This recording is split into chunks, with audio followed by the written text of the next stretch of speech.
Hey, how's it going today? It's Frank here, and I'm here with Random Movie Mondays again. And this movie is called Homefront, and this movie caught my eye straight away because it's got one of my favourite actors in it, Jason Statham.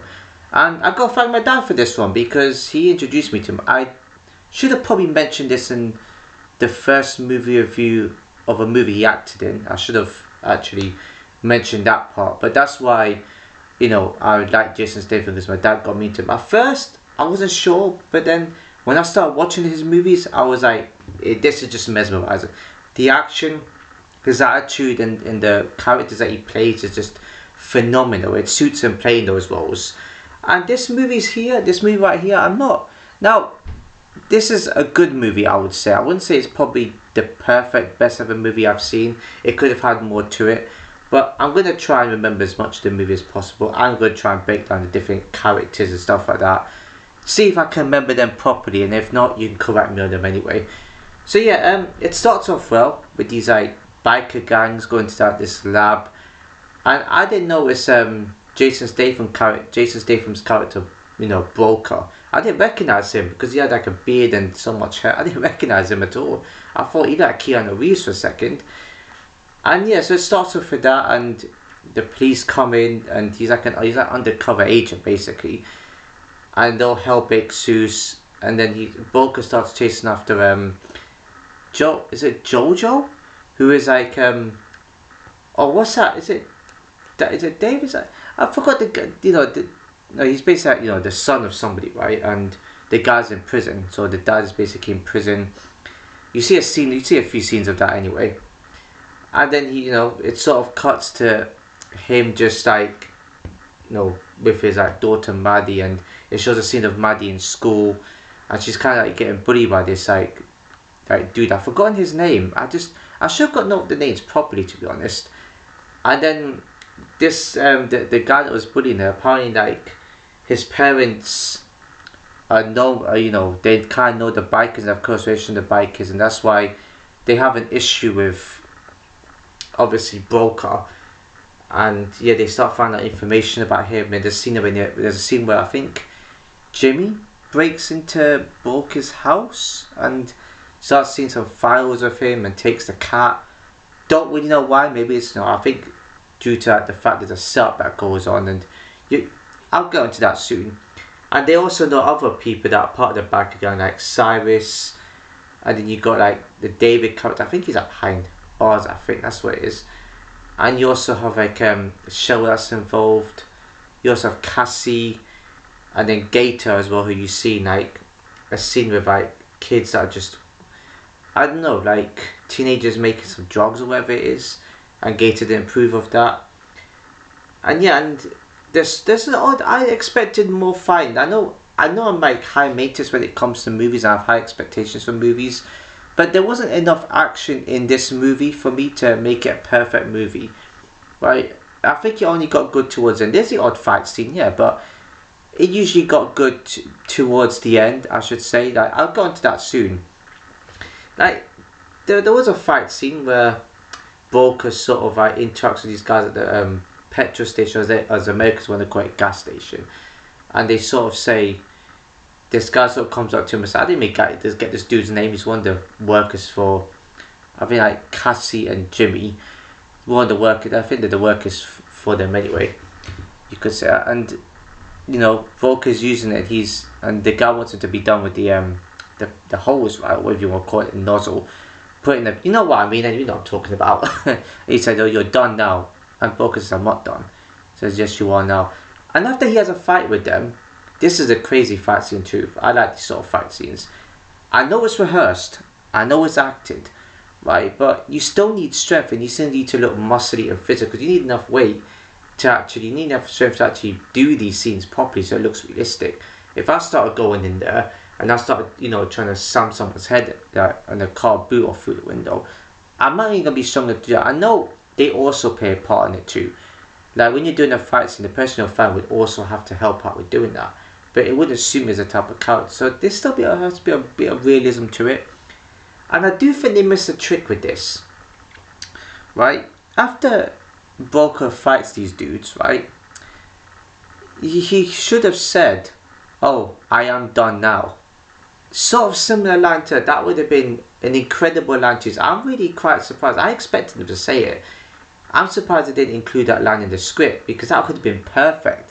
After the guy kept hassling him saying, "Oh, you're done now," and he should have said, "I am now," or whatever it is, something like that. That would have been a fantastic line in this sort of movie.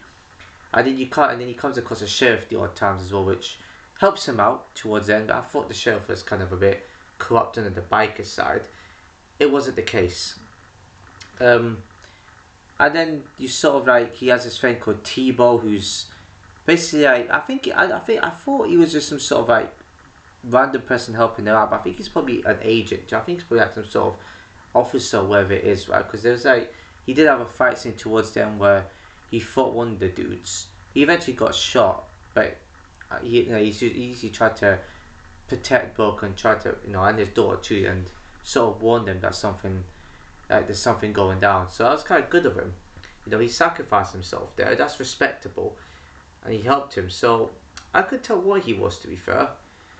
And then you see like other scenes where they sort of like Book is sort of like in the barn, because Jimmy sort of broke into his house, so it gets his karma, and he just say what goes around comes around. So something like that anyway, and he sort of like instilled gas or something like that, and there's a big explosion happening towards like, towards the end of the movie when that happens.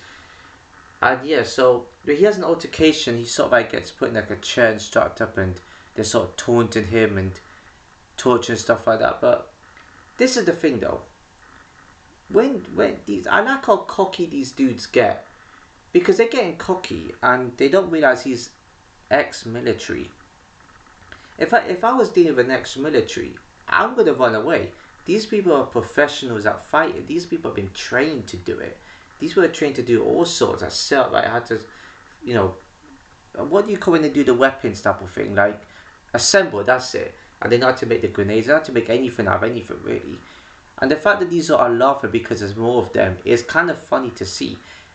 And I think it was who was it with the female characters? I think it was like Cassie. I think she was about, wasn't it Jimmy or whoever it was? And when Bulker comes into the diner, because T-Boy told him where he'd be at, he sort of got scared of Bulker. He sort of just like says, of course, he looked, and he kept looking around. Like, I know he was scared. I could just tell when he kept taunting him. I don't know what he was saying, but he was saying a lot of things to try and like get the guy to attack him. But Bulker kind of knew. He stayed calm with it. These people set these things up, I'm telling you. Like, protagonists in these sort of movies know what's going to happen. They set things up. You have to play this smart, and he did. Sometimes fighting ain't always the reason behind it, unless they're trying to attack you first. He knew what he was doing. Because if Bulker would have had one punch on him, that's it. Excuse me. He would have probably got charged. So it was kind of smart of him. He knew he could have got charged when the officer asked him what happened at the gas station. But yeah, that wasn't much in that scene. Yeah, and yeah, especially when they towards the end part where you see Cassie and you see those type of characters just assemble like all the the biker gangs together to go over to the house and try and kill Bulk and Maddie basically. Yeah, I expected more from this movie. This is the scene here that made this movie enjoyable to watch. The acting was good. Good action scenes, I gotta say. Again, needed more. It was tension. Tension got built up, but again, I needed more from this movie. And this is the problem with this is the thing I noticed with these type of movies. They're so typical. Like Bulker told Maddie to go to the basement, right? So takes the basement, but then the silly part is that I've always noticed is that there was basically holes in the basement floor. There's like holes in the wall. What do you call them? And then light goes through. You know what I mean? And he sort of has to call the police, and they said, "Oh, emergency." Is it 999 or is it 9? I think it's 911. That's 999 as us. And then she saw the gang members outside, and they eventually heard her because she was calling out for help, or she was screaming when she saw like someone get shot. In that sort of situation, you wouldn't make no noise. And why are you having it on speaker? put it to her ear instead in that sort of situation. And that's typical these type of movies where they always tell the character, because it's just too easy. Movies can't end like that in these sort of situations, especially these type of movies. They're going to get caught. So eventually she runs, and Boca tells her to go to the woods, and Boca sort of fights all these dudes. I'm not going to go through it. I mean, you'll see it. It's probably the best, part of this movie, really, because not much else is happening. And then Maddie sort of goes to, I think, was it Cassie? Cassie and Cheryl look kind of similar, to be fair. I mean, unless it's just me. But I think it's Cassie, the one that has the bow. And yeah, Maddie didn't know, right? And this is where, as a parent, there should be, I know it's good to warn your kids about stuff, but not like this, because what makes them scared. That's what makes them fear, and they'll probably start telling people, and it's go cause mayhem. But yeah, Travis in the boat, and she still has the phone. I'm really quite surprised that. Then again, I know Cassie couldn't hear. I'm quite surprised she didn't. But at the same time, she was driving the boat, so the nose of the boat, it would have blocked out what Maddie was saying to Boca. So she kind of was. Yeah, it was quite a smart move to make, to be honest. Or the police officers came. I needed more from this kind of movie, man. I mean, I have high expectations. I've seen movies where there's action throughout, craziness happening, twists and turns. This movie was just not much else was going, but still a good movie. I kind of was hoping for a bit more action in it. And then towards the end part, there was like a bit of a car chase. That's when the barn started catching fire. That's when the 4 characters that were there at the time, I'm not going to mention them. It's going to be a bit of a drag to mention his names again. And one of them actually took Maddie and put in his car. I don't know who he was going to drive it to. I really didn't know. And they come into the bitch part, and you see Boca's car just flips, and he's injured, and you think he's helpless. I mean, we know how these movies are. It's so typical and predictable. Maddie's just there like screaming, saying, "No, leave him alone, leave him alone." I get it. As a child, she doesn't know exactly what's going on, but it does kind of annoy me a bit, because she says, "Don't hurt him, don't hurt him." The guy clearly isn't a good guy, and I think obviously this is where kids don't understand the difference between meaning good and bad is. They just don't know what's happening. But she did obviously save her dad's life just by doing that, just by saying stop doing that, because it kind of makes the villain confused, because he was about to shoot her, but he kept turning around, and he didn't know it was a Boca got the car and started like fighting him. Pretty easy fight, to be fair. I mean, the guy was a bit of a wimp trying to fight Boca there. He just took it, and he kept beating him. He said, "Smother the wood now, smother the wood. You're gonna connect the dots now." That's what I love. That's a good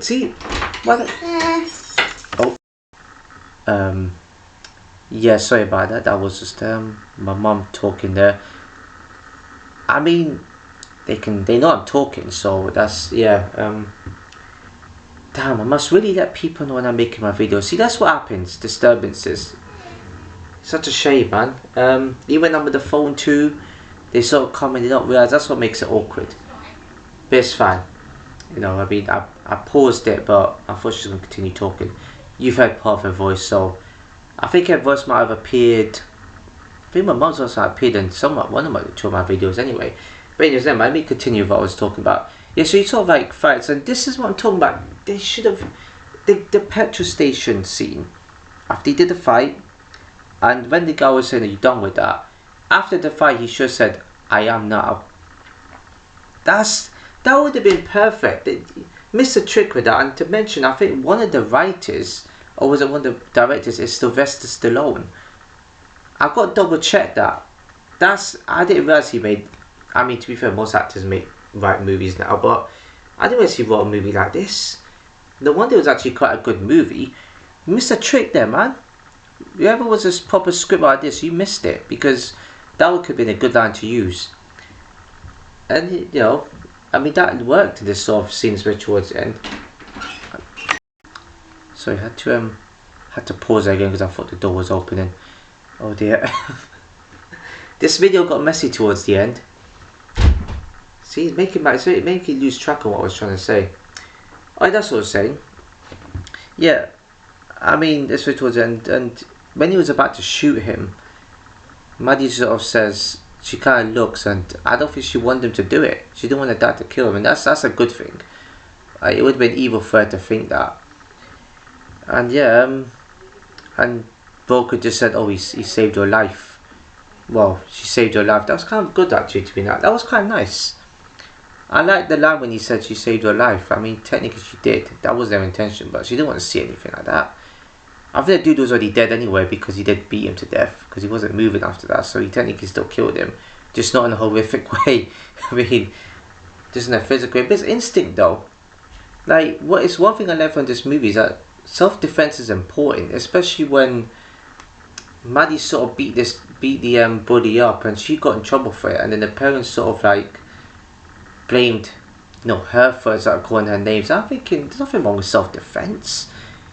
Like, there really isn't. Like, what she did there was the correct decision, and obviously they had to apologise just for the sake of it, just to be nice. I'll fake apologise, right? I'll be like, I see all sorts of names. I couldn't care less. And the fact they still get in trouble for self-defense is mad. I really don't understand the problem with it at all. It's important for kids to learn. Also, same with guns too. It's important for them to learn to use that self-defense as well, especially what I watched in movies. It's a great example.